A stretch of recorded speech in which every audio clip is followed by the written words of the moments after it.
Bonjour à tous, c'est K17 et on se retrouve aujourd'hui pour une toute nouvelle vidéo sur la 3 dimensions.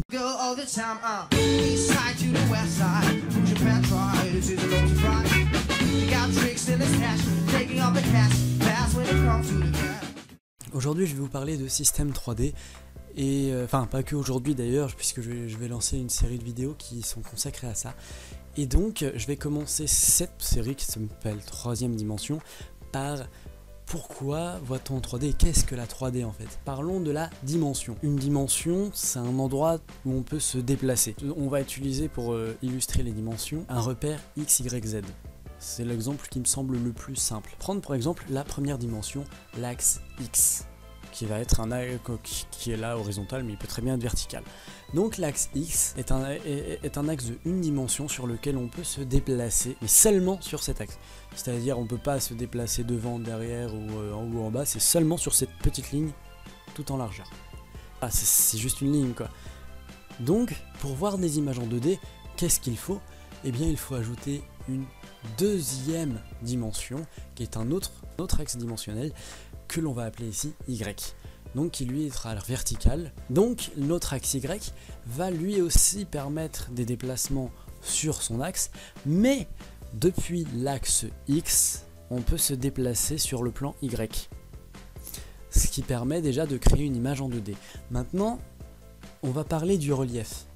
Je ne sais pas si vous avez déjà tenté la perspective, mais on tente d'ajouter un effet visuel pour qu'on ait l'impression que ça ressorte un peu de la feuille. En fait, c'est tout simple, il suffit d'ajouter un troisième axe dimensionnel, il s'agit de l'axe Z.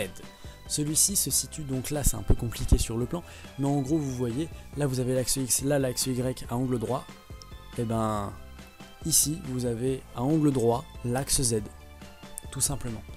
Donc, ces trois axes vont nous permettre de déplacer des objets partout, sur tous les plans qui existent, etc. Alors d'ailleurs c'est pour ça que vous avez remarqué, ça crée un paradoxe si on veut ajouter une quatrième dimension ou la mettre. Bref, donc grâce à ces trois axes, nous pouvons apercevoir la 3D, enfin presque. Ces trois axes, pour pouvoir voir le dernier, le Z, il faut pouvoir voir en perspective. Tenter de voir en perspective avec un seul œil, c'est tout de suite beaucoup plus compliqué. C'est pour ça que la nature, chose magnifique soit-elle, ont permis de voir en 3D grâce à nos yeux. Nos deux yeux vont nous permettre d'avoir deux images complètement différentes en réalité, d'un seul et même objet. Ces deux images vont nous permettre de voir en relief. Et je ne sais pas si vous avez remarqué, mais tous les systèmes de 3D utilisent deux images.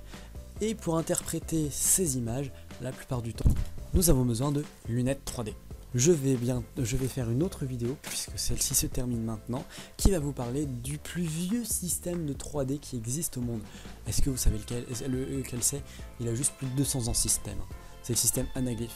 Je vais en profiter pour parler du trioscopique qui fonctionne de la même manière. Allez bref, moi je vous dis à bientôt dans une prochaine vidéo. Ciao, bye bye tout le monde.